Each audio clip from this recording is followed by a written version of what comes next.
Ladies and gentlemen, welcome to the Musician's Mentor Podcast. I'm your host, Travis Mark, and today, in episode 48 of the podcast, I have the distinct pleasure of speaking with LA-based musician Rosh Roslin. Rosh is a guitarist slash drummer slash tech slash producer. He does a lot of amp programming for a lot of really big bands, getting ready for tour, etc., etc., etc., as well as plays all the time. He's worked with an amazing list of artists, including Leppard, Papa Roach, Melissa Ethridge, Maroon 5, Bush, Steve Vai, Sugar Ray. You name it, he's probably done it. So we talk about that and so much more in today's interview. It was actually Sean Hurwitz who gave me the recommendation to have Rosh on the show, so big shout outs to him. Make sure you go back to the show links and just check out his interview too. And then the usual, make sure you give us a rating, give us a review, share this with your like-minded friends. Let me know if there's anyone you want me to try and get on the show. We've got some really cool interviews coming up. But for now, ladies and gentlemen, the one, the only, Rosh Roslin. Rosh Roslin, thank you so much for joining me on the Musician's Mentor Podcast. This is going to be a fun conversation because you are a multi-instrumentalist, but I saw that your strengths are really on drums and guitar. Now, not to downplay any of your other talents, because we'll talk about them all, but those are my strengths too, and I don't often get to talk to somebody who's got those too. So we're going to delve a little bit into that. I'm also going to record an introduction post our interview, so I'm not going to go on about all of your credits, even though I've got them all listed. Rather, what I like to do is I ask my guests, as weird as it is, if you wouldn't mind, give us a brief introduction as to who Rosh Roslin is, please. Yeah, sure. So my name is Rosh, and I would say that I just fall under the moniker of just musician, but I do a lot of different things. I guess I've gained some notoriety or whatever, kind of bridging the gap between like tech and music. So a lot of what I've done that has maybe garnered some attention here in LA is, I work with a lot of different clients, programming guitar rigs, building guitar rigs, pedal boards, all that kind of stuff. So I got kind of like one toe in like the touring world. Then outside of that, also I'm like a music educator. I obviously teach music classes, music lessons, and then do a lot of gigs around town in different corporate events, corporate bands, wedding bands, the local gig at the local club, whatever, play behind certain artists. Just like most musicians in LA, we're all kind of running around doing a lot of different things to, make a career. I'm not from the generation where you get the gig with like Bruce Springsteen and you're on retainer forever and that's like your only gig. Those gigs are pretty rare. I would say I kind of just missed the boat of that generation. So all the generation before me are like the guys who are like on Jimmy Kimmel now, Toshi Inagi and, the guys who are playing The Voice and all that kind of stuff. So when I got to LA, it was definitely more of like, okay, we're just going to do literally everything. So that's one of the reasons why I do play guitar and play drums, because I figured, well, if I can possibly get a gig as a guitar player on tour or a gig as a drummer, or if I'm playing locally, I can teach guitar lessons, drum lessons, whatever, just to make a living. So I feel like a lot of people from my generation just kind of fall under this nebulous term of musician. I've produced a couple records. I record demos out of a studio from home. I've been a studio musician. I've done film scores. Like you just kind of do everything to put a career together. In terms of like my background, I'm from Hawaii originally, but then I grew up in San Diego, and I moved to LA when I was about 19. And it was one of those things where I basically just was like, I'm going to roll the dice. Let's try to be a musician. I'd rather try to take a stab at just literally doing anything I could be to be a musician. And I kind of made a promise to my family. I said, look, I'm going to move to LA. And it's not that far from San Diego. It's a 2-hour drive. So I'm going to move to LA. I'm going to try to make it, be a musician, whatever. And if this thing doesn't work out, I'll go, I'll go get a real job. I'll go like do the normal thing. And I made that promise to my family, and fortunately, I haven't had to do anything else. I've been very lucky that I've been a full-time professional musician um, for gosh, I mean, since I've gotten here. So, but yeah, that I would say is probably in a nutshell. Some of the artists and clients that I've worked with is Def Leppard, Melissa Etheridge, Perfect Circle, Steve Vai, Dweezil Zappa, Kylie Minogue, Maroon 5. Bush, Papa Roach, Melissa Etheridge, Sugar Ray. I mean, you got credits, dude. You got credits. Yeah. It always feels weird to be kind of like a name dropper sometimes in this town. It's like, because it's also like, yes, I worked with some of these people, but like some people go, well, oh, so did you play guitar in Def Leppard? Of course not.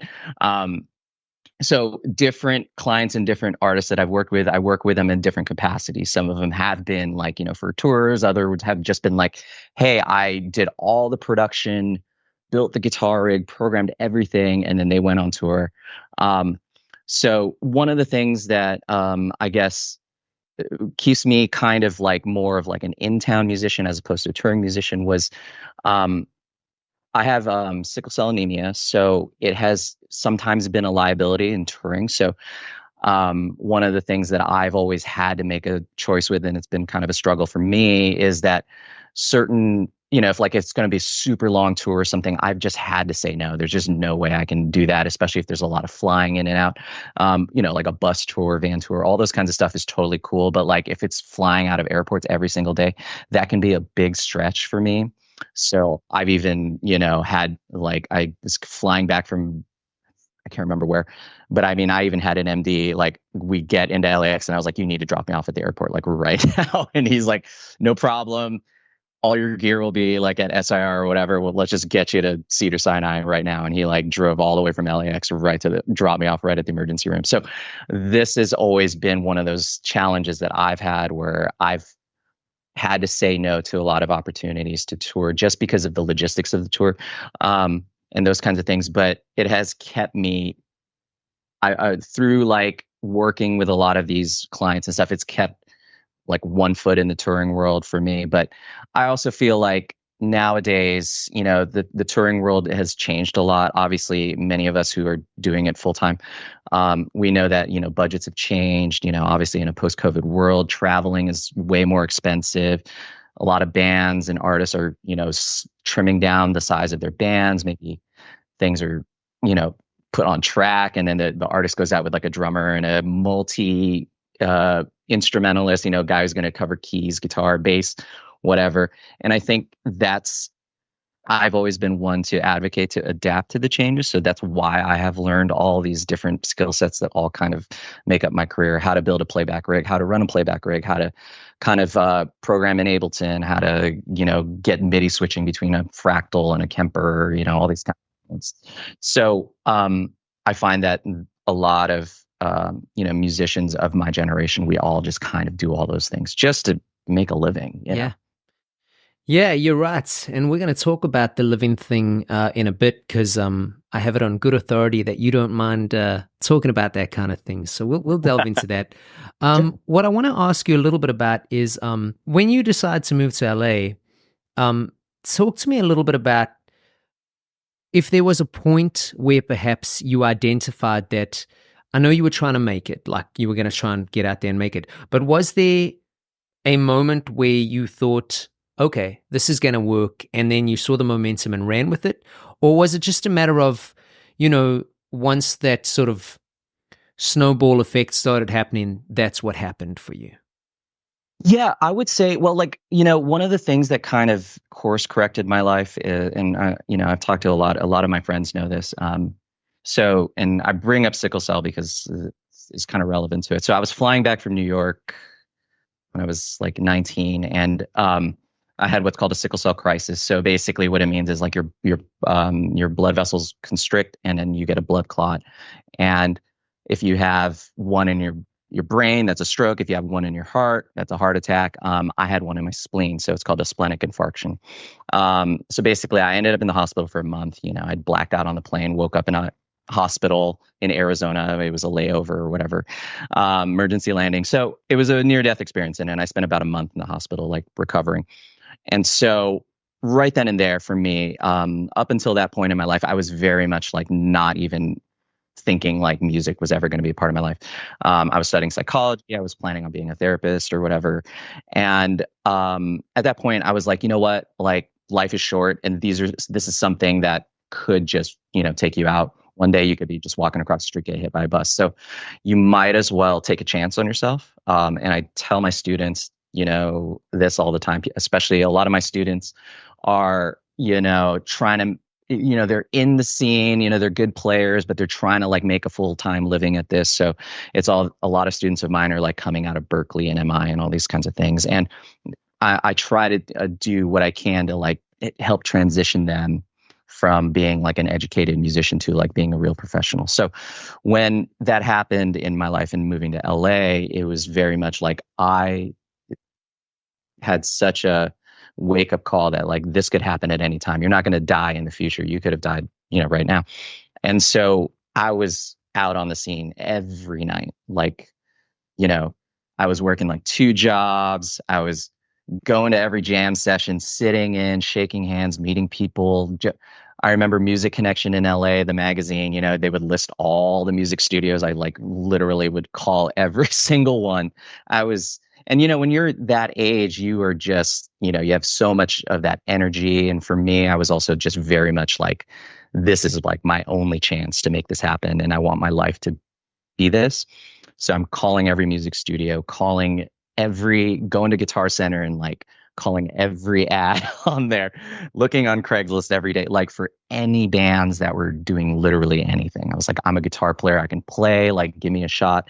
And I think the moment for me that really was like, oh, wow, I'm really doing this was I remember there was a kind of this, it was interesting. It was like a bunch of producers all like worked in this studio, and there were a lot of hip hop producers. So it was all these little production rooms and in one main studio. And I got hired for them. And basically the idea was that they were going to do sound alikes for a lot of hip hop artists if they want to clear a sample. So instead of being able to like clear a sample, which costs a lot more money, they were like, hey, what if we did something similar to this? And these guys would churn out like 100 beats a day, like each guy. And I was in there as like the guitar player, the drummer, the, sort of keyboard player, just playing anything. They're like, hey, we need something that's going to sound like this. And we would just sit there till 3, 4 in the morning churning out beats. And it was a kind of a funny thing where they were like, oh, we're going to bring in this other guy who's in there.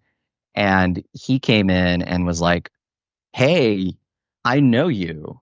And I was like, no, I don't think you do. I'm like, nobody. And he's like, no. I heard one of the beats that you played was on this record that I had to like, play Hotel Cafe for. That was you. And I was like, okay. And suddenly it was kind of one of those things where I was like, oh, like I am actually like, and it, nobody would ever know these names now, but it was kind of one of those things where you start getting recognized and your rent is starting to get paid. You're not paying your bills doing other things. I remember getting a call to like do my first tour, and I was still working at Starbucks, and I didn't even wait to give them the 2 weeks notice. Unfortunately, it was not the most professional thing, but literally on the break, I see there's a voicemail. I call back. They're like, hey, you auditioned the other day. We're going to go on tour. And I literally like took off my visor and apron, went to the manager. I was like, listen, we all knew this day was going to come. I need to go do this. And, he was very gracious. He was like, go do it. You've been talking about it. You've been obsessed with this. You come in and drink 3 cups of coffee so you have enough energy to like go do the audition and go do the gig and go do the rehearsal. And this all happened, I would say, maybe when I was 22, 23. And I don't know if there was like one moment, but it was definitely just like, I remember one time just sitting in my car and going like, wow, all my bills are paid. I'm not struggling to pay the rent. I'm not having to beg, borrow, and steal, everybody, I'm not having to call everybody every day, like, hey, is there work, or whatever. And, doing my family is like software engineers, and my mom worked in the tax industry forever. And I was like, wow, I'm like paying my taxes. Like I'm getting, like I never felt like, you just feel like you're ahead of the curve. Like you're like, wow, there's money left over in my bank account. I can take my girlfriend out to like somewhere nice, and it feels like, oh, I'm one of the guys now. Like I'm one of the cats.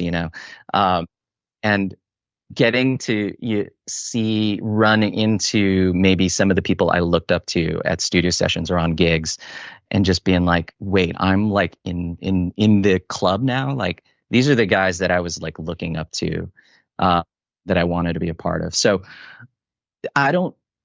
I think that like being able to quit like my day job, quote unquote, at Starbucks or whatever, um, was probably like maybe the turning point in regards to that, where I felt like, okay, this is like, I don't have to do anything else other than playing music. And I'm not just living hand to mouth anymore. I'm like really, making a living. I'm not, and the conversations with my family went from like, oh, are you still like trying to do the music thing, to like, oh, cool. Who are you working with next? The next thing that you're doing. There was no more concern every time I would go down for Thanksgiving. There's no more concern in their eyes, like, oh, is he, going to get evicted from his apartment because he can't pay his rent or something like that. And instead, it just became like, okay, cool. Like he just has a regular job. And, a lot of musicians in town, maybe they're playing status games where they don't feel like they've made it until like they've worked with like a named person. And I always try to really stay grounded that like, you could be working with a named person, but if the gig or tour ends, then you're back to square one. And for me, it's always just been like, are my bills paid? Do I feel comfortable and confident? Am I like not out there just killing myself trying to like, scrape, money together to pay rent, mortgage, car payment, insurance, whatever. And I think that's what made me feel like, okay, great. I'm just doing the thing. The phone will always ring. You're never concerned anymore about all those kinds of things. Yeah.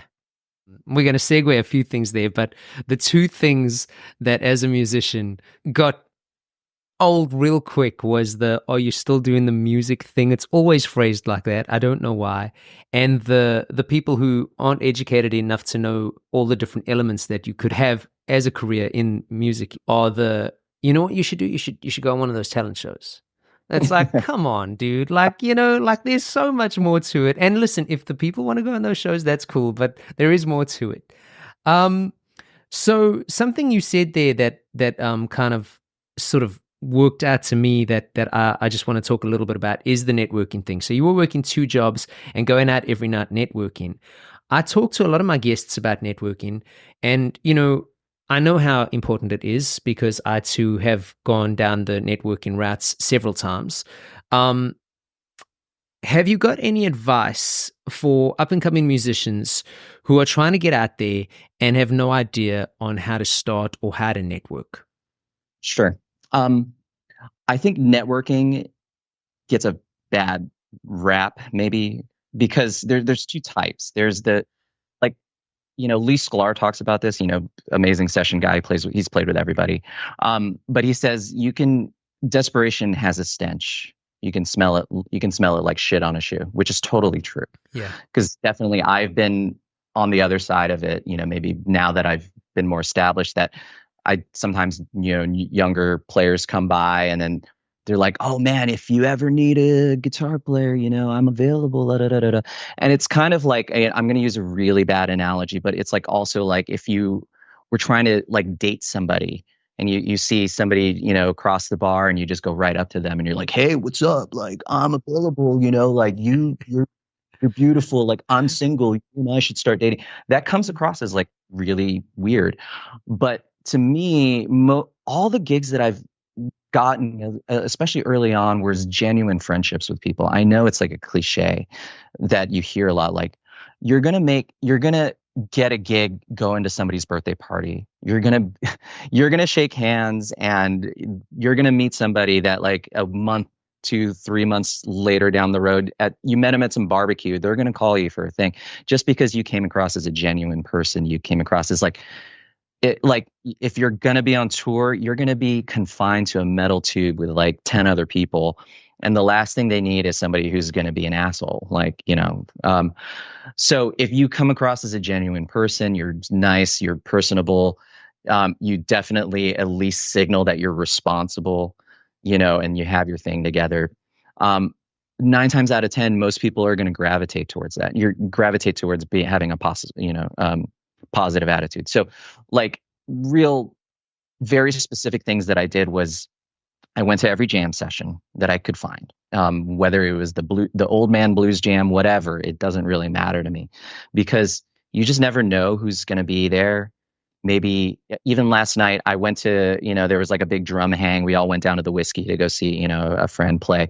And I mean, I'm walking across the street and Nate Morton, the drummer for The Voice, was just walking in the other direction, and he bumped into one of my friends, and I got on the group that I was like, dude, I just walked past Nate Morton. They're like, I know, he's here, he's in the Whiskey. And Nate, he's playing The Voice. He's on one of the biggest TV shows ever. Without and he's doubt, yeah. Yeah, he's played with everybody. He's at the Whiskey supporting one of his students. He's just there. So this is what I mean. Like, proximity to people who are doing things is already half the battle. I take drum lessons with Dave Elich, and he always talks about, like, hey, if you're not out there every night, you're just doing it wrong, because people got to know that you can play. People got to know that you have a personality. Your Instagram, isn't going to display like what kind of person you are. Maybe it'll showcase what you can play and how you can play, but everybody in LA can play. So now it's like, well, is the guy going to be a good hang? Is the guy the type of person that's going to bail on the gig halfway through because he gets a better offer? Like, these are the things that most people don't get to know until they meet you in person. So at a lot of these jam sessions, I used to just kind of meet people, and I wasn't going like, hey man, like, if you ever need a guitar player. It was more just like, I just didn't know anybody here. I was not in a, like, San Diego, I went to high school there. So it's not like I was out on the scene. The first scene I jumped into was in LA. And I mean, everybody can, play their asses off here. So meeting somebody, not knowing who they are, and just being like, oh, hey, who are you here to see? They're like, oh, I'm buddies with this guy. And then they go up, or, hey, I'm so buddies with this guy. And you just never know that once your face starts becoming a familiar thing, maybe that you sit in and you start playing, and you kind of show people like, okay, cool, the guy can play. He seems like he's not insane or an alcoholic. He's generally dressed nice. He's not like having a ripped t-shirt that, he doesn't look like he hasn't slept for 3 days, or he has any kind of like substance abuse problems or anything like that. If you just, that is already half the battle, because a lot of musicians that we all know, we have the horror stories of the guy who's unreliable, the guy who's going to show up late to the gig. He's not going to learn all the music, all that kind of stuff. And your reputation precedes you, like, you're like, oh, don't call that guy. He's never going to show up on time. He doesn't learn the material, etc. And I think it's just kind of like, a weeding out process, because the people who have maintained careers in this town, they're genuinely nice people. They can really play. They're easy to get along with. They're responsible. They're not going to give you a hard time if you're the band leader, all these kinds of things. But definitely for me, it was the jam session thing, getting in a band that's playing really great music around town. I was in an original band, and we played like everywhere. We opened for everybody, and people in the band were also really great. And the band, I really believed in the music. So it came across as like, hey, come see our show. We're actually pretty good. I think we're not just like the local metal band that's playing Tuesday night, at the Viper Room, whatever. And these are the kinds of things that lead to opportunities. And again, you just never know. For example, like, I played on Andy Grammer's first record. And at the time, Andy Grammer was a busking singer-songwriter who would busk in Santa Monica. So the producer called me up. He's like, hey, we got this guy. He writes some great songs. He's a great singer. Can you just come down and just do some guitar tracks for me? I never knew who he would be. And again, that producer and I, we met at a Starbucks, and I was like, and he just, I think he saw me with like a, gig bag on as I was like walking in, grabbing a thing. And he's like, hey, you play guitar? And I played in his band for about a year. Was his original band, and he was like, a year later, he's like getting into production, becoming getting a name for himself as a producer, and he ended up getting a lot of early starts. He was Christina Perry's producer, everything like that. And so how do you know? You can't predict the future. So I always try to take every opportunity that I could when I started out. And then as your calendar fills up, as you find you have less time for other projects, you start keeping the good projects that you want to be a part of. Maybe you start saying no to the gigs that you don't want to do. But starting out, yeah, it can be tough. I think it's more of like a spray and pray kind of thing. You just try to meet as many people as you can, come across as genuine, get into a scene that you want to be a part of. Out here in LA, the hotel cafe scene is really great for like singer-songwriters, up and coming indie musicians. I moved to West Hollywood, right, when I was like 21, 22, 23. And it was like I was walking distance from the Viper Room, the Whiskey, all that kind of stuff. So I went to each of those clubs every night, talk up the doorman. The doorman would like get me in. I'd go to the Viper Room and see who's playing, make friends with the bartender, all this kind of stuff. And I think it was just, hey, that guy's always here. Who is he? And again, proximity to a lot of the people that you want to be working with will lead you to opportunities that will get your career forward. Yeah, and something that I want to just side note there is even being friends with the doorman and the bartenders and stuff like that. People don't understand how important that is.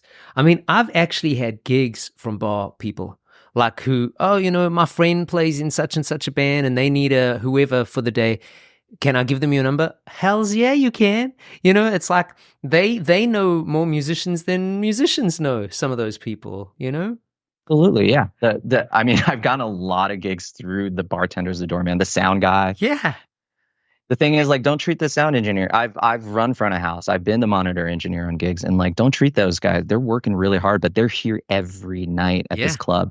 They know every band that's coming through here. They're going to be the ones that'll vouch for your band. If you do original music, they'll also be the ones that there's a lot of clubs here where they book private events for corporate events. And they're going to be the ones that are going to pitch your corporate band, your wedding band, your gig, your gigging GB band to the event planner. Yeah. It is a business made up of people. There's no there's no job application that you can fill out. Same thing with like all the rehearsal studios out here. So there's Center Staging, SIR mates, and I would, be friends with the person who's literally sweeping up the studios. So they're there driving the trucks, schlepping the gear from SIR to the rehearsal studio, and then later on they're the tour manager, the front of house guy for some band or some artist. I mean, these people like are going to be the people that you're going to work with. And it's not always the musicians, like you said, it's the engineers, it's the producers. So it also depends on what kind of career you want. So one thing is like, if you want to do sessions, if you want to be more of a session musician, I basically moved to LA to try to be Steve Lukather. I was like, cool, he's in a huge original band. He does all these sessions. He's playing for everybody. He also has his own solo material. He's doing everything. I wanted a career like that. And session musicians, if you want to get in the session scene, you're going to get calls from producers. They're going to be these are the people that are like, well, we need a drummer for this session. And then who are they going to call? They're going to have their stable of guys and gals. If you want to do more of the touring world, you got to make friends with the musical directors. These are the guys that are going to put together the bands. They're the ones who are going to handpick the bands that are going to fit the artists that they're going to go on tour with. It's really, it seems like it can be really haphazard, but as I've learned more through my own career, I started to be a lot more surgical with things where I was like, oh, okay, cool. You just sometimes you don't even realize that like the MD for some huge artist is just playing the local gig just because they want to just do something different or just kind of, do something for fun. Some of these, they're still musicians. And you'll find like even I remember seeing Jeff Babko, and he's the keyboard player for Jimmy Kimmel. I mean, he would have this like fusion band that would just play this British pub like down the street from where I live. And I mean, he's playing to like maybe 30 people, and 20 of them are just like people who like hang out in the bar. And then like you're just there, and then Vinny Colaiuta walks in because he wants to hang with all the cats. So it's I'm lucky that LA has a very vibrant music scene like that, especially when I first started, that every night of the week you could just go out. I was definitely not sleeping a lot. I was really thankful I was working at Starbucks so I could just chug like a pot of coffee and just do it over and over and over again. That's amazing, man. So I wanted to ask some of the guitar drum kind of things, and I don't have many. I just wanted to see if there were any similarities in this regard. Um, so for me, and not to make this about me because that's the last thing I want to do, but for me, once I got to a certain ability level on both instruments, I started to find it quite difficult from a practice point of view to put in the hours that I wanted on each instrument on a daily basis. So it turned into the first few years I could manage it. I could do both instruments for however many hours I was trying to do. And then as those years progressed and as real life kicked in, to hypothetically, if you even had the luxury of practicing 2 to 4 hours on an instrument kind of thing, I just couldn't get both instruments in on a daily basis. And it really used to bug me. It messed with my head for a couple of years to the point that I was like, man, I'm just practicing guitar too much. I need to practice drums more. And I eventually came to the realization that as long as I was doing some kind of music to improve myself, that was a good thing. But I wanted to know, was there any sort of similar experience for you? No, not really. I was mainly a guitar player when I started out, and I've been very transparent about this with a lot of people.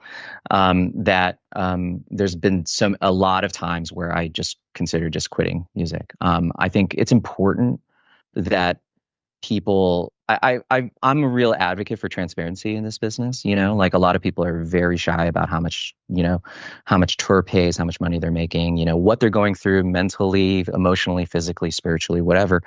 And I think that it's important that if you are not always pretending like, oh man, I'm killing it out here, it's like the best.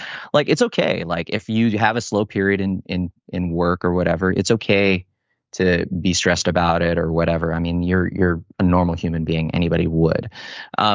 So I got into drums mainly because there was a point where I was so busy on the guitar, but I was getting not really burnt out, but I was just running out of time. And then I was having there was a lot of like experiences where I felt like I wasn't progressing as a musician with the guitar where I wanted to be. And it's like you get to a certain level, a skill set with like a musical instrument where like, 10,000 more hours is only going to improve you like, 10% versus like that first 10 years of playing an instrument, man, you make like in exponential progress, but then it's going to like kind of plateau. Right. And I got to a point where in my guitar playing where I was just kind of just like, I wanted to love music again. And I was just not really into like the pursuit of like trying to get better on an instrument. And I was very fortunate that I was literally buying strings from Guitar Center. And then there was a clinic next door at Sam Ash. And I went in, it was the drummer, Mike Johnston, who of, Mike's Lessons fame, I guess. Yeah. He was doing a clinic and I literally just was like, oh, I've seen that guy on the internet, occasionally. And side note, that's who I went to see last night at the Cool. Whiskey. So, but I sat in on the clinic, listened to him, and I was really inspired where he made it seem like, hey, anybody can play drums. And I've been teaching music classes where I could just kind of play some, basic beats and stuff, but nothing like to the point where I was like, felt like compelled to practice an instrument. And I also won a pair of tickets to go see a drum show, and Chris Coleman was there. Cool. JP Bouvet, Thomas Lang, some real, superstar drummers. And then like every drummer in LA was at this particular drum festival thing. And I just got re-inspired. I felt like, oh, this is what it was like to like pick up the guitar for the first time again. And so instead of trying to do things, parallel, I was like, okay, I was like, you know what? My guitar playing is at a level where I don't think I'm going to forget how to play guitar. I'm not going to forget every song I've ever learned. My technique is going to stay more or less the same. I'm going to really put my focus in on drums. So, and then that reignited like just the love for music where I was like, dude, I could just play drums for hours in my studio, just like by myself.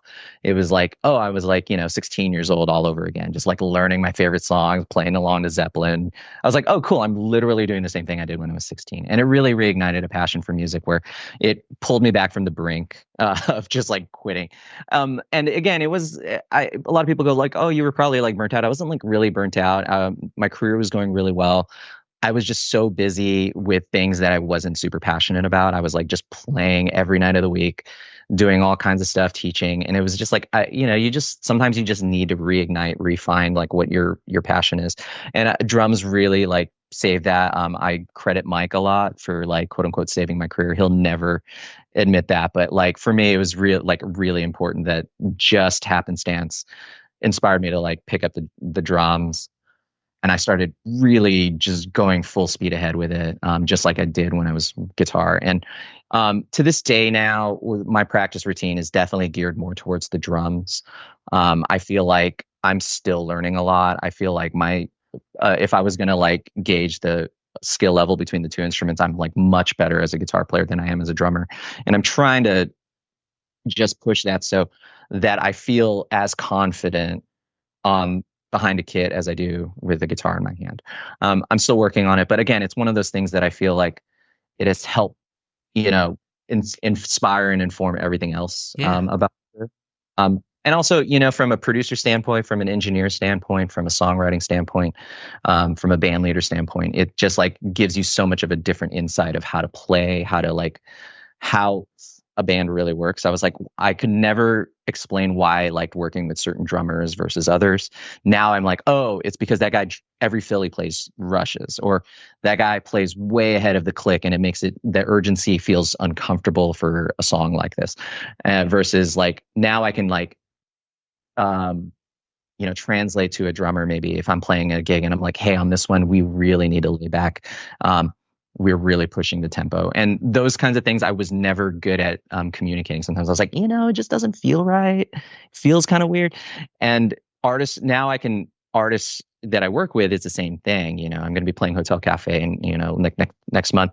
And the artist is a great artist. He writes great songs, but, you know, he's just a guitar player with an acoustic guitar. He doesn't know how to translate to the other musicians what he's looking for. And so he'll be like, yeah, something, you know, like in the bridge, it just like, you know, we need, you know, to make it like pop. And I'm like, and I can kind of lean over to the drummer and be like, hey, the hats are too hot, loud. We need a different frequency that you're going to play in the bridge. And he's like, oh, well, I'll just switch to the ride, or I'll, you know, go to the bell, just quarter notes. And he tries a bunch of different things until the artist goes like, yeah, that's it. Perfect. Cool. So it's like, how do you translate, make it pop, make it snap? And this has also informed a lot of like when I work with clients to program their guitar rigs, you know, there's a lot of guitar players, as you know, like they may not be able to translate what they're feeling. They're like, yeah, it just sounds like it's too like fuzzy, you know, like, can we get the guitar tone to like do this and this? That really helps. So I think just having a broader spectrum of that. That's why all the best musical directors in town, they play multiple instruments. They can translate that to the band. You know, I'm a real fan of guys like, you know, Adam Blackstone and, you know, that kind of thing.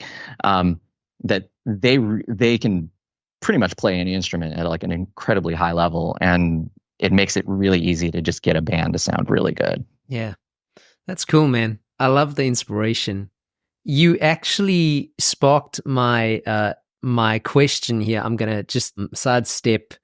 Where is it? Because I saw you put a really interesting post on your Instagram profile.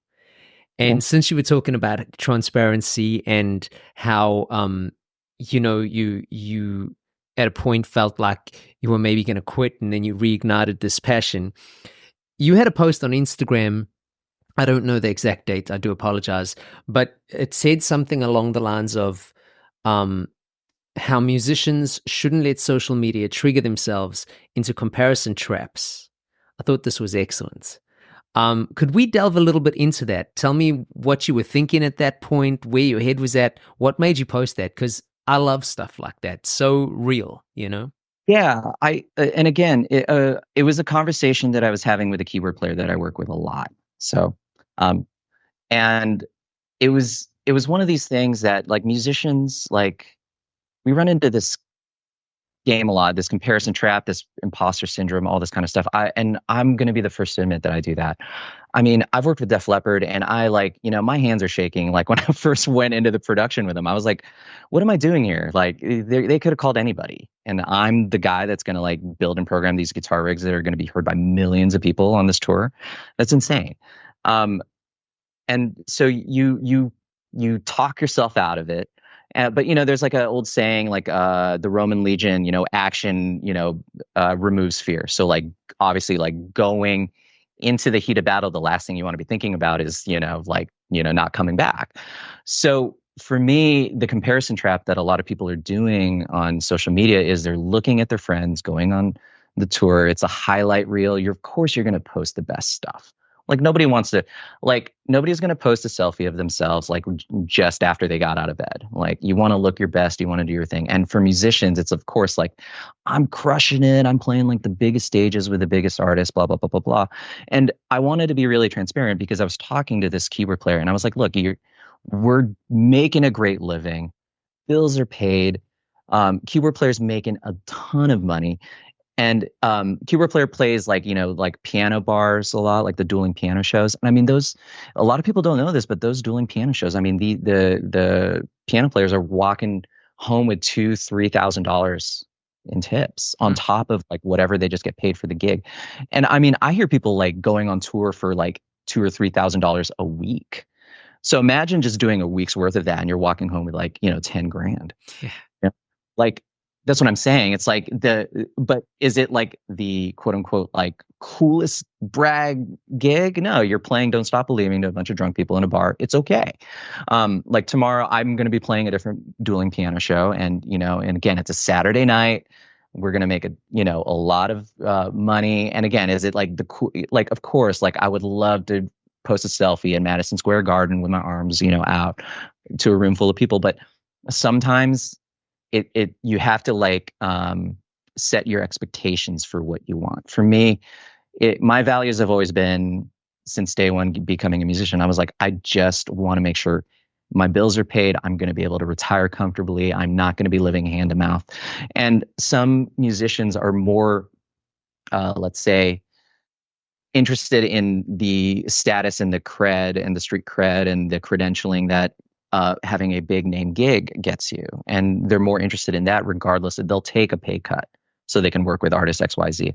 They'll take a pay cut so they can post themselves on the big stage, and I never really was interested in that. I grew up very, very poor, son of immigrant parents, everything like that. And so for me, the dream that my parents wanted was just like a comfortable middle-class life that you can live a life that's going to be deeply fulfilling.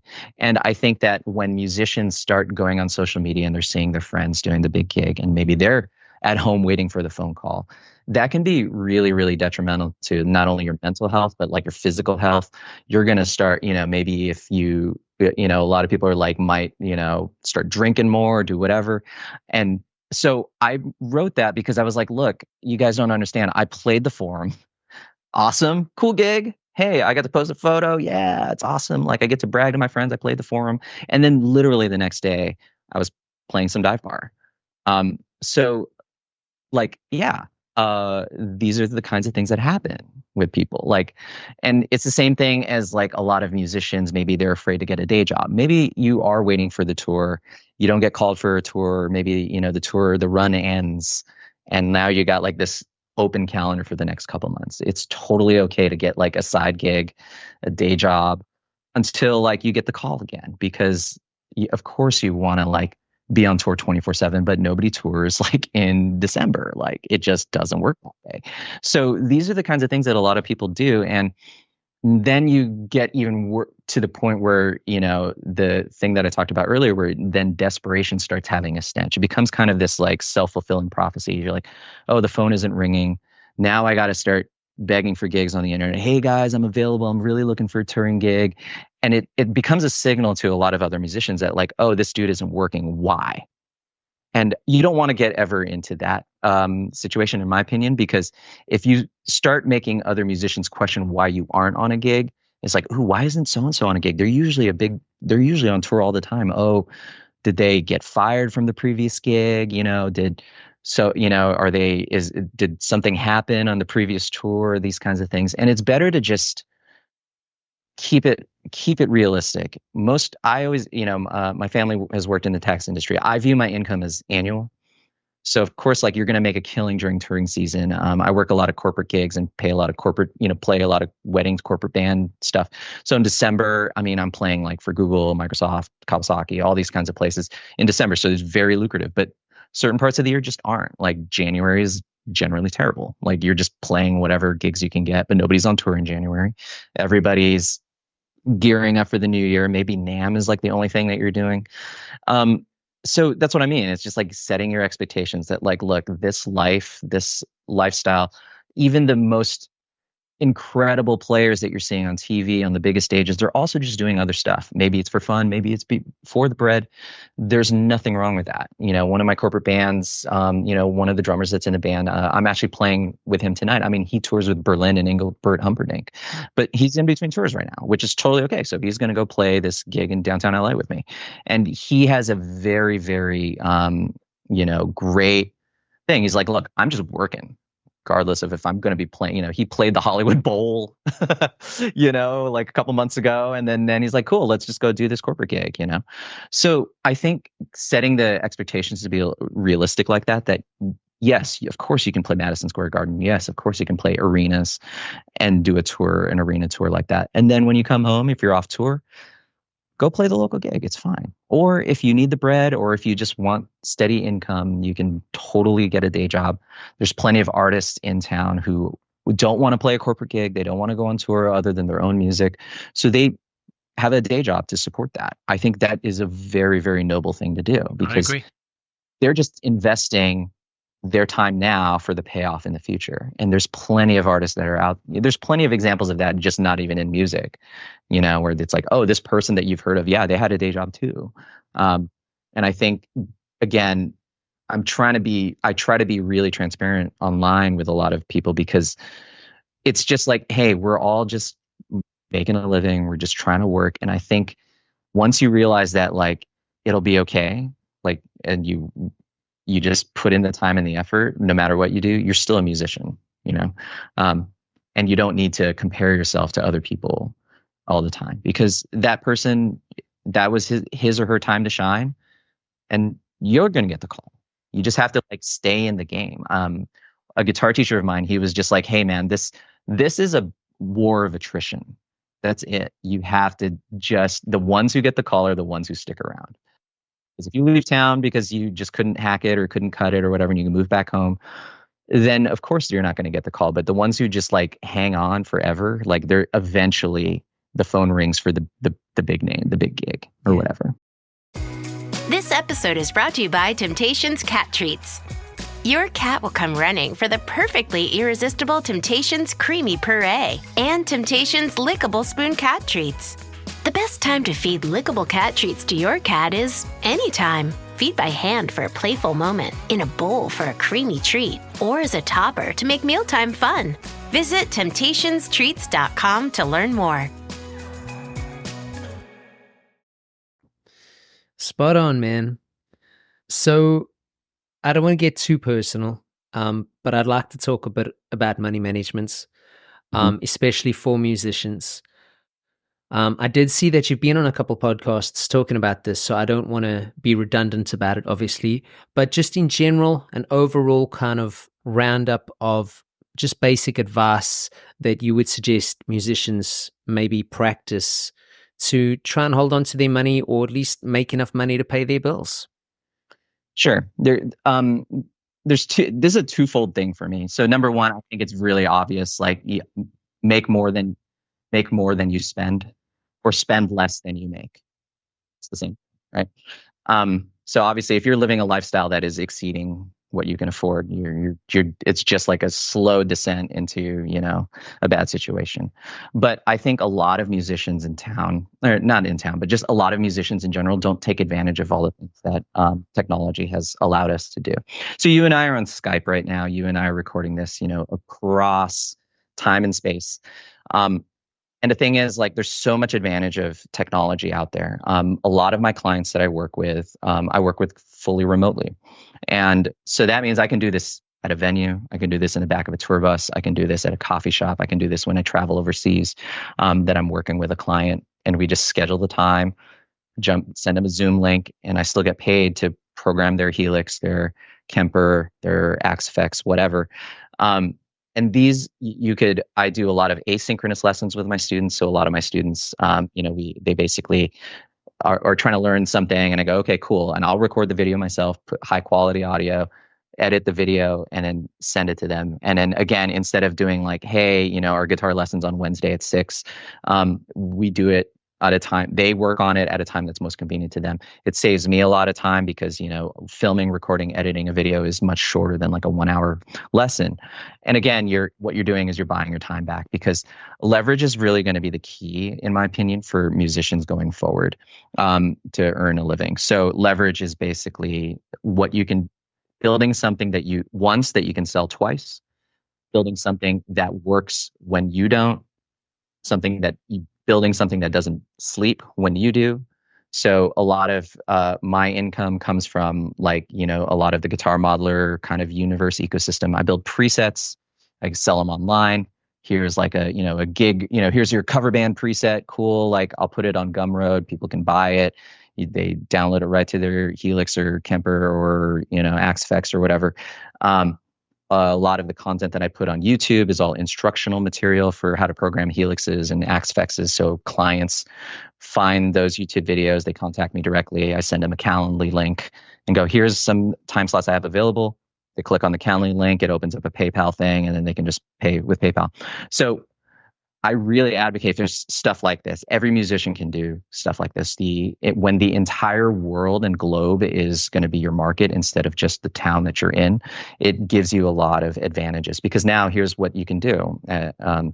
I'm very fortunate that I work with a lot of clients remotely. So if something comes across my table that just either is not financially sound or not financially worth it, I'm like, I'm not going to go down and play the gig for like $100, on a Tuesday night. Like my time isn't worth that. I'd rather just work with more clients, make more content, those kinds of things.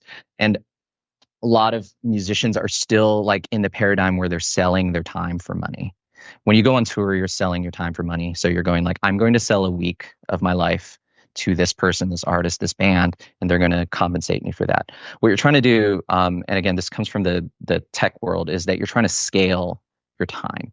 It used to be that musicians could write a song and then they write the song once, they sell it 10 times, 100 times, 1,000 times, 1,000,000 times for record sales. Unfortunately, the music industry isn't built on that anymore. Streaming doesn't pay enough, but there's still other things that people will happily pay for. I'm living proof that I put content out on YouTube. It doesn't have to go viral. It doesn't have to get 1 million views. A lot of my views on my YouTube channel are maybe 1,000 to 10,000 views.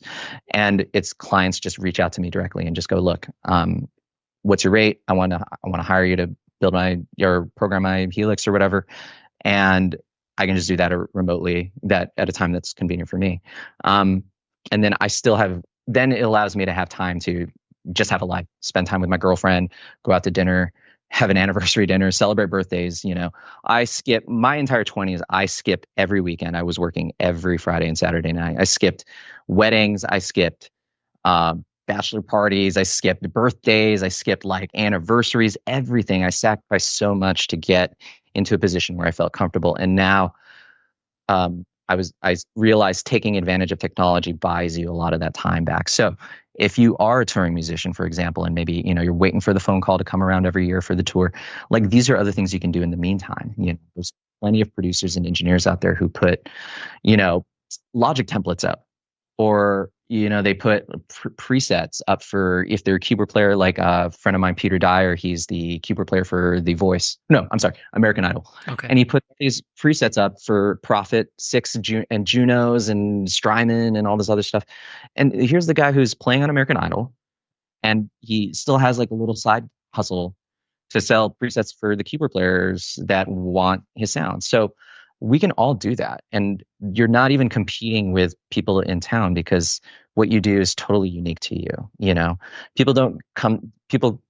Most of my clients are usually like people in cover bands, people in tribute bands, people who are generally older. They might have like, more disposable income. This is the market that I try to target. And I try to be really conscious of that versus like, a lot of people who are putting Instagram reels up or TikTok or something, they're targeting like a younger demographic, and maybe those people don't have disposable income to hire you. So it's about being smart, like these kinds of things with finances. And then, so that's one thing. That's just the leverage spiel. But the other thing is, of course, like keeping track of your income is really important. Obviously, hire a professional to do your taxes, hire a professional to business manager if you are in the position where you need that. Professionals who are ethically sound, and really, in your corner to do those kinds of things. I'd really watch every nickel that comes in. Try to run my business like a real business, like if I was going to open up, a Starbucks or something.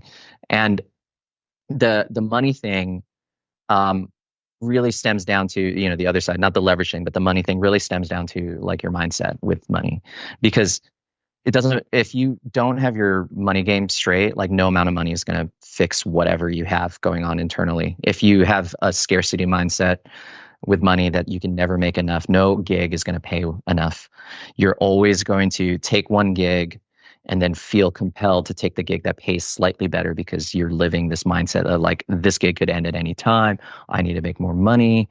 I'm living in fear and desperation. I'm living in a life that's very short term. I have a very short time horizon. Whereas if you have kind of an abundance mindset and really believe that we live in a really great technological time, then you're going to have a longer time horizon. You're like, look, this gig is going to pay until May, and then I'm going to get more work at the end.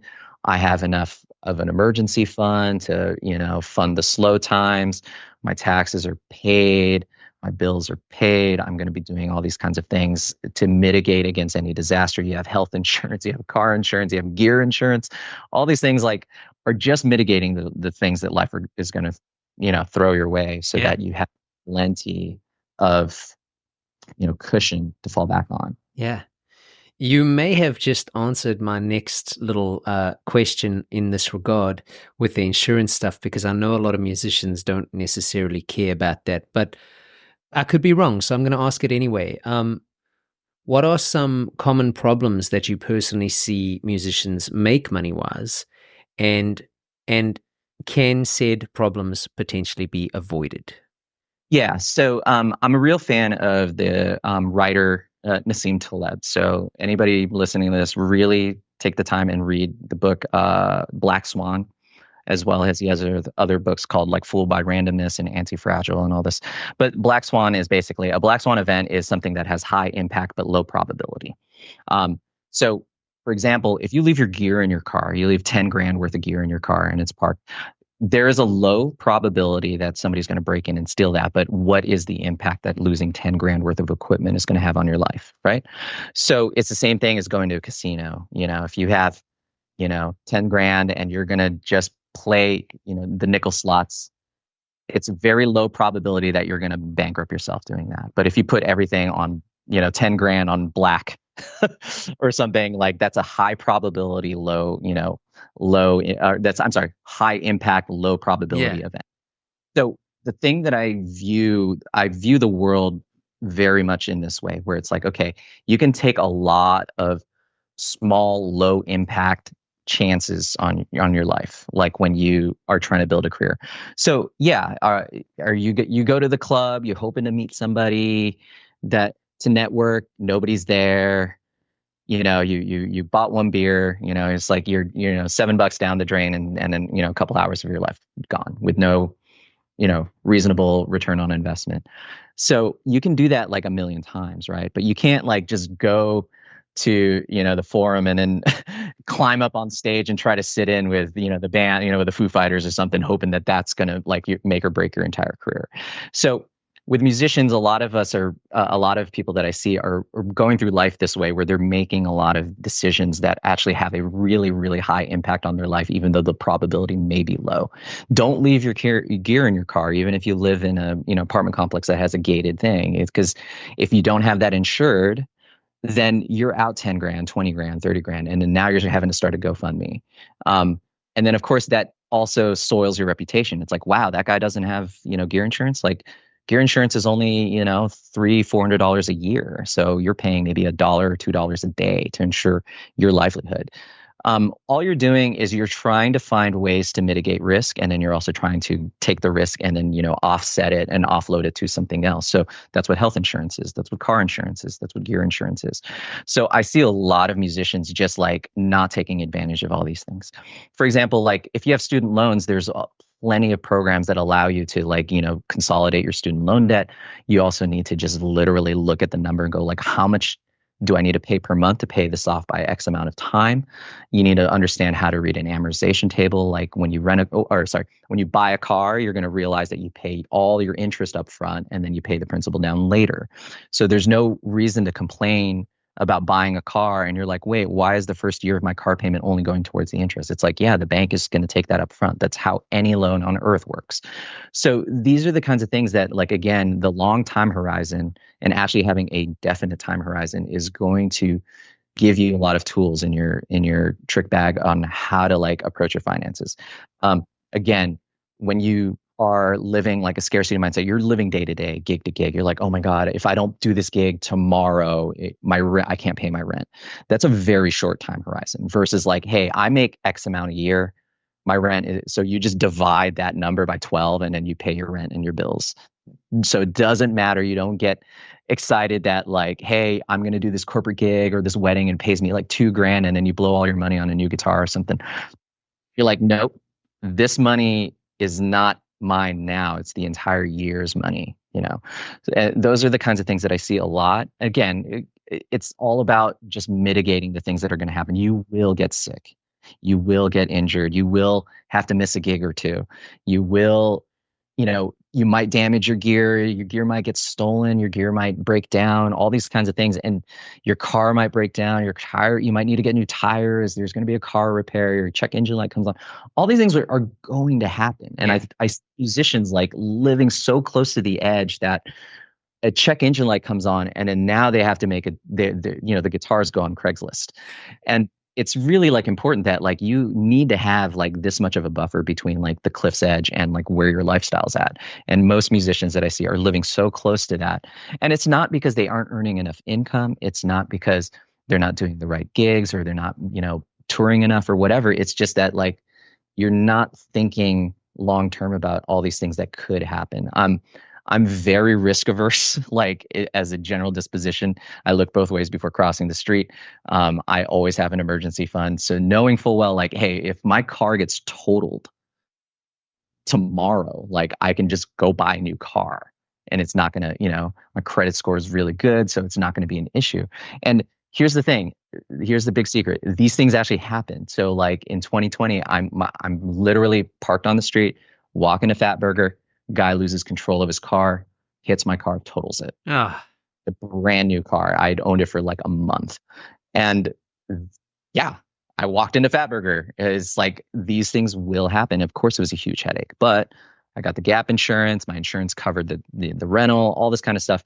And I outside of just like the initial stress and anger, it wasn't like, oh, I'm totally screwed. I can't drive to the gig now. It was more just like, oh, now I got to go like find another car and go paperwork and do all that. So it's more of an inconvenience, but a lot of musicians are living that like something that I would treat as a inconvenience is like a complete disaster on their lives. They're like, oh my God, I have to start a GoFundMe. I have to move back home. I have to sell all my guitars to be able to just like get through the next month. And I think the pandemic should have been a wake-up call to a lot of people where it's like, okay, nobody knew the pandemic was coming, so we want to make sure that we have systems in place that are going to mitigate and prevent things like that from, again, low probability, high impact. If it's going to totally just destroy everything you've built, you've worked so hard to build, you need to find ways to mitigate against that. So that's the way I always think about these things. That's great advice, man. Okay, so I don't know in what context this next question falls, but I'm asking more as a fanboy moment here. Amongst your credits, you had two bands that I was / am a massive fan of, Bush and Papa Roach. Can you tell me what your involvement was here? And again, without trying to make you repeat yourself, if you've already potentially spoken about it, talk to me about how these opportunities transpire and come about for you. Sure. I'll start with Papa Roach first. Okay. And again, this kind of relates to the leverage thing. Here's and things I've talked about. You never know who's listening. You never know who's watching. So Tobin literally DM'd me on Instagram. Wow. and just said, "Hey, we're getting a whole bunch of new fractals in. I heard you're the guy. I found your YouTube channel." And I was like, "Okay." He's like, "You live in LA, right?" And I was like, "Yep." And he's like, "Cool. We're going to be at Center Staging. Can you come down and program our guitar rigs?" And I was like, "Absolutely." Out of the blue, I didn't reach out to management. Yeah. I didn't like hang around. Was it SIR? I can't remember. Or Center. I can't remember which rehearsal studio it was. Might have been. Yeah. Anyways, I didn't reach out to management. I didn't email anybody. I didn't hang out at SIR in the lobby waiting to, for Papa Roach to walk in. It just kind of, and again, the things that don't sleep when you do are working really hard. The YouTube doesn't go down, right? Like, Yeah, there's no way.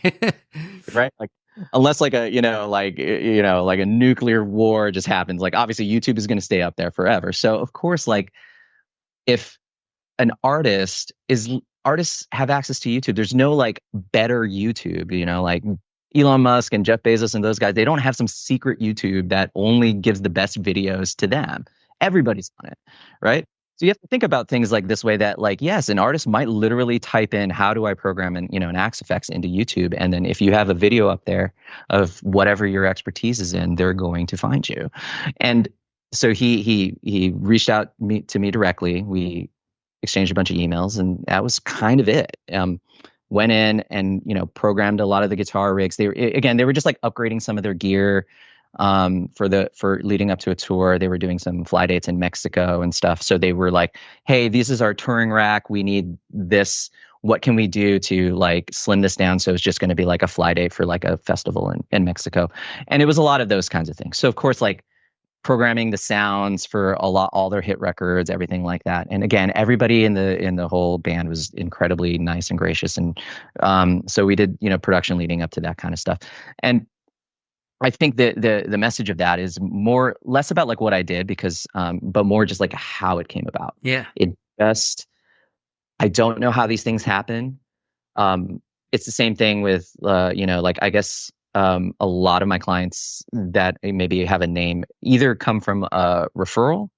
Somebody says, "Hey, call Rosh, he'd be great at this," or things like that, where you somehow have something out there that maybe resonates with somebody, or that they just find you somehow, So Papa Roach was definitely of that. And it was just such a wild thing to me. I was just like, "Oh, cool. Yeah, I'm available next Tuesday. I can just drop down and then we can start, do the productions leading up to the tour." And that's kind of what happened. Bush, how did Bush come about? Smart Water Alkaline with antioxidant. 9.5 plus pH, now in cans. Refreshing. Made for every way you move. Should I run a marathon? Let's start with finishing that water. Smart Water Alkaline with antioxidant, now in a sleek can. For those with a taste for taste. Grab yours today. I honestly don't remember. I think it was just like an email. Again, it was probably a recommendation through. Yeah, I think it was just a recommendation. Again, it was just kind of one of those things like, "Hey, they're gearing up for a tour. We need a bunch of Axe Effects is programmed. Can you come down to the studio?" Went to the guitar player's house. And we just worked on sounds and everything like that. And I think that was through a recommendation. And then again, it's like you prove yourself once, like you show up on time, you have it together.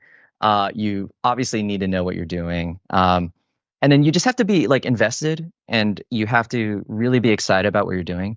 Because I think sometimes, there's definitely like, you can also feel like if a musician's jaded or something, where it's like, "Oh God, we got to be here again."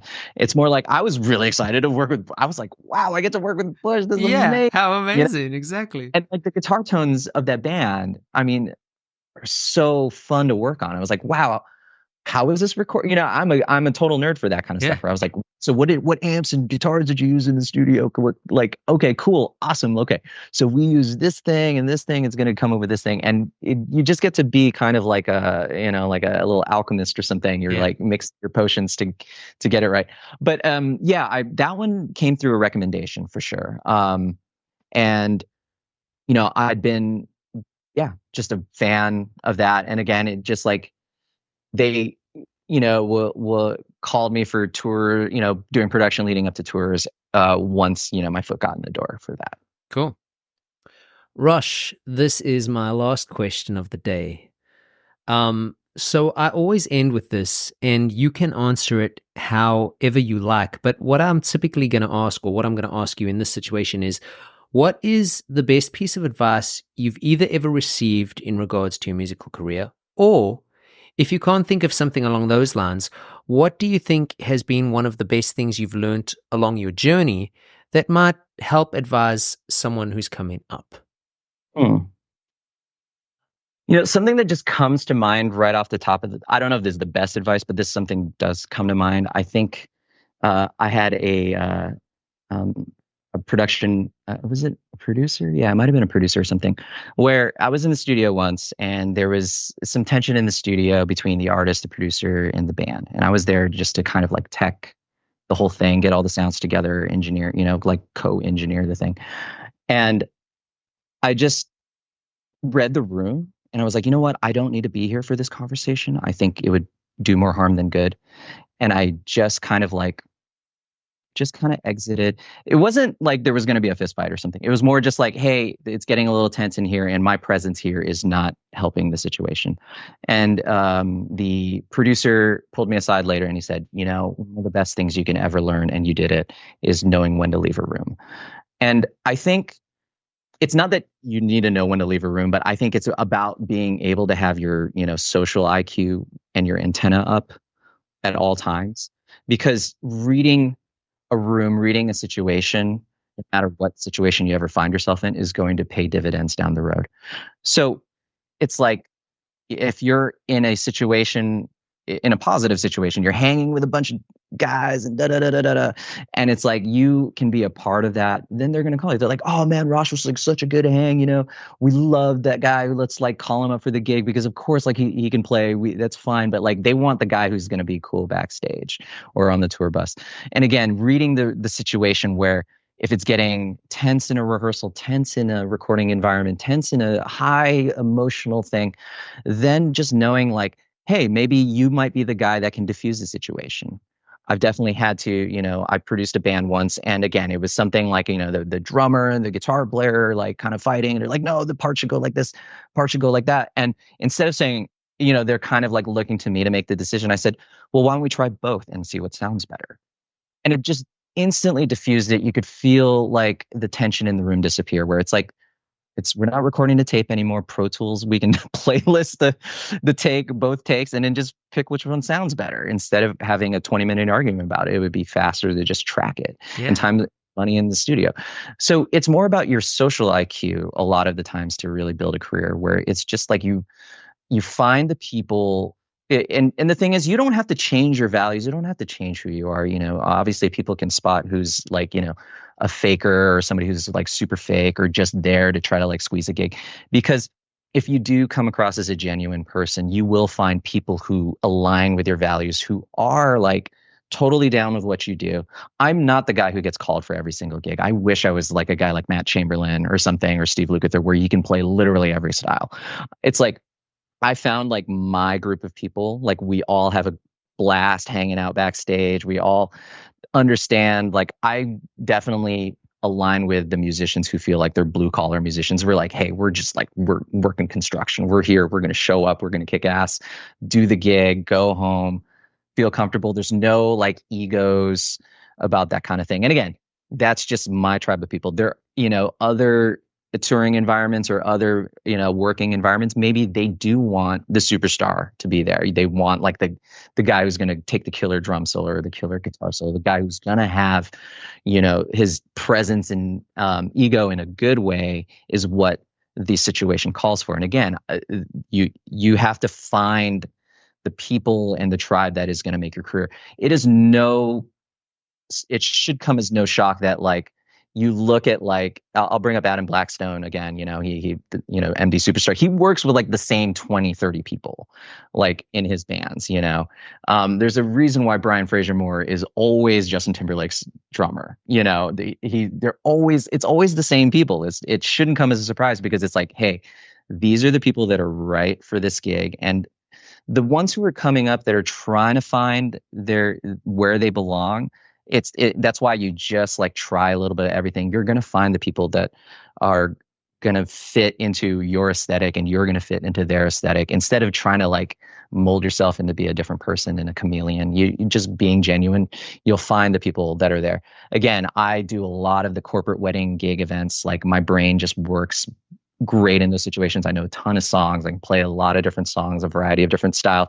I'm more of like, I don't have like my own sound. I have more of like a sound that just kind of can cover everything, decently well. I'm not like some killer jazz, virtuoso kind of guy. And again, you just find like the lane that really suits best for you. And again, you're playing to your strengths. You're not playing to your, you're not trying to fix your weaknesses.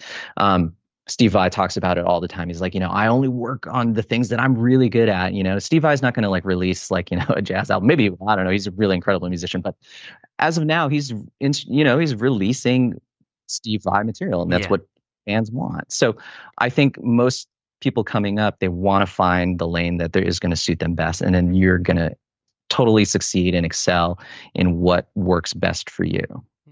That's amazing. All right.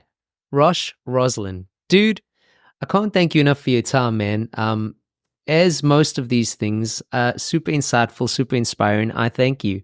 What I love about these things, and I've said it to guests before, and I really mean it, I find it pretty much like you were talking about finding inspiration with the drumming. Again, like with your music inspiration, I find these conversations do the same thing for me. It's almost like I've got this fuel tank, and these conversations just like make me want to like, after this, I'll go practice a bit or do something that just like while I've got that fire. It's great. I wish you nothing but the best with everything. And dude, stay in touch, man. Absolutely. Thanks, Travis. Thanks for having me on. I really appreciate it. Peace. Okay. There we go. Episode 48 done and dusted. As usual, I'd like to thank Rosh for his time. I'd like to thank each and every one of you who are continuing to listen and support the show for your time. Please do me a favor. Make sure you check out Rosh's links. Also check out the musicians-mentor.com website. You can find out more about myself and just the idea behind the site there. I know I say it in every episode, but please leave us a rating or review. It's extremely helpful. And until next time, I'm Travis Mark. Until next time, keep working, keep pushing, be diligent, be cool, man. Peace.